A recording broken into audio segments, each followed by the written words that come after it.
স্ক্রিনে থাকা প্রাণীটিকে আপনাদের দেখা মনে হইতে পারে বাংলাদেশের রাস্তায় ঘুরে বেড়ানো কোনো নেডি কুত্তার বাচ্চা।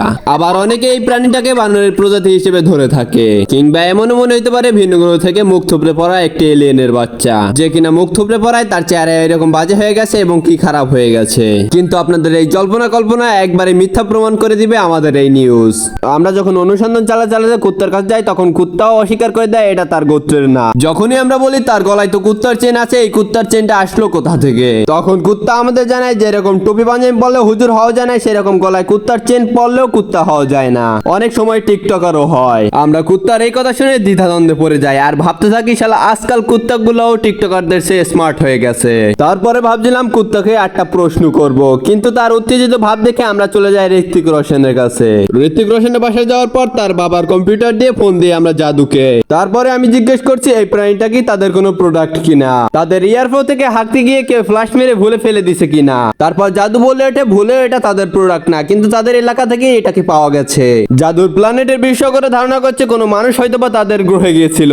মামুন যেভাবে লাইলাকে ধর্ষণ করছে সেইভাবে একটা মহিলা এলিয়েনকে ধর্ষণ করে সেই মানুষটা, যার ফলে এটার জন্ম হয়। এই জন্যই হয়তো বা এর শারীরিক গঠন মানুষের মতো হলেও কাজকর্ম সব এলিয়েনদের মতো। কিন্তু তারা নাকি একে অনেক প্রশ্ন জিজ্ঞেস করার পর উত্তর না পাওয়ায় তাকে মহাকাশ থেকে লাথি মেরে ফেলে দেওয়া হয়। কিন্তু শেষে গিয়ে কোথায় পড়ে এই প্রাণীটা তারা সেটা জানে না।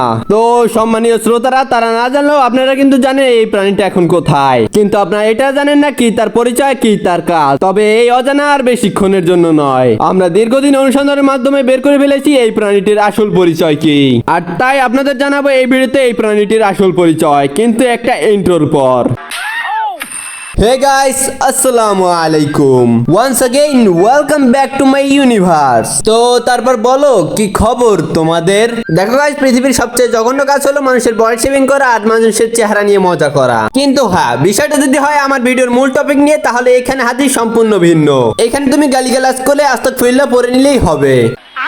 কারণ আজকের ভিডিওটাকে নিয়ে সে এমন একজন ব্যক্তি যাই কিনা শয়তান দেখলেও কনফিউজ হয়ে যায় শয়তানি করা কি আমার কাজ নাকি। এই জন্যই কি আমি পৃথিবীতে আসছিলাম?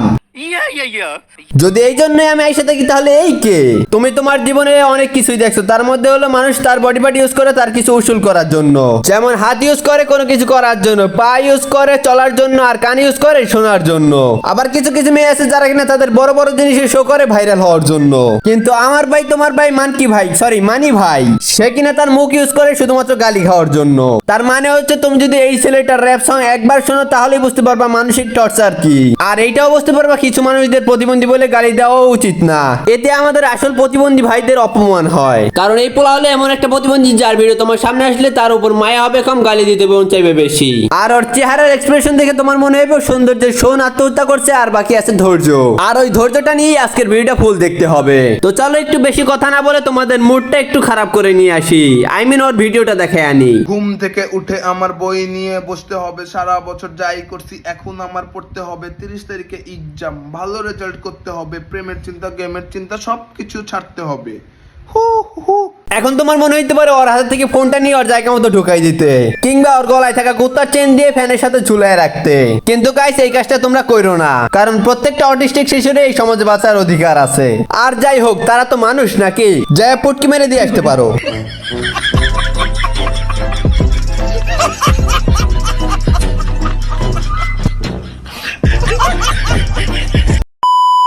আরেকটা কথা, বাংলাদেশের মেয়েদের আমার একদমই পছন্দ না।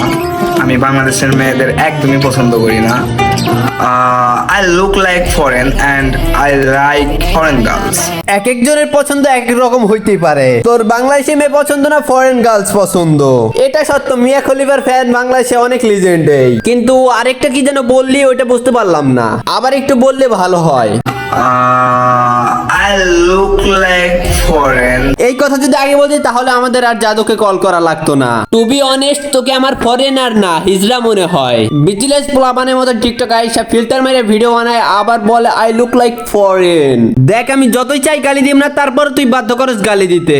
দেখ সুধীর ভাই, আমি জীবনে বহুত টিকটকার দেখছি, বহুত মানুষের গ্রহী দেখছি, বহুত বোকাচোদা দেখছি, কিন্তু তোর মতো বোকাচোদা একটাও দেখি নাই। হ্যাঁ আমি মানলাম তোকে প্রথমে আমি কুত্তার সাথে তুলনা করছি, তুই একটু দেখতেও কুত্তার কুত্তার মতো। কিন্তু এইভাবে প্রমাণ দেওয়ার কি আছে ভাই? তুই যদি এরকম অ্যাপ্লাই করতে চাস তাহলে প্লাস্টিক সার্জারি করে কুত্তার চেহারা লাগাই নে। আর যাই হোক, এই চেহারা নিয়ে, এই চুল নিয়ে মানুষ প্রজাতির বদনাম করিস না তুই। বাহ, কি চুলের কালার! এই চুলের কালার মানুষের করা লাগে না, অটোমেটিক হয়ে যায় শুধুমাত্র টিকটকদের, কারণ ওদের ব্রেনের জায়গায় গোবর থাকে, তাই গোবর কালার হয়ে যায় চুলগুলো। তোকে একটা কথা বলি, সেটা শোন, গোবর সার হিসেবে উপকারী, ব্রেন হিসেবে না। তাই তোর কাছে আমার একটাই রিকোয়েস্ট, এই সব র‍্যাপ সং আর এই সব ভিডিও বানায় মানুষকে টর্চার করিস না।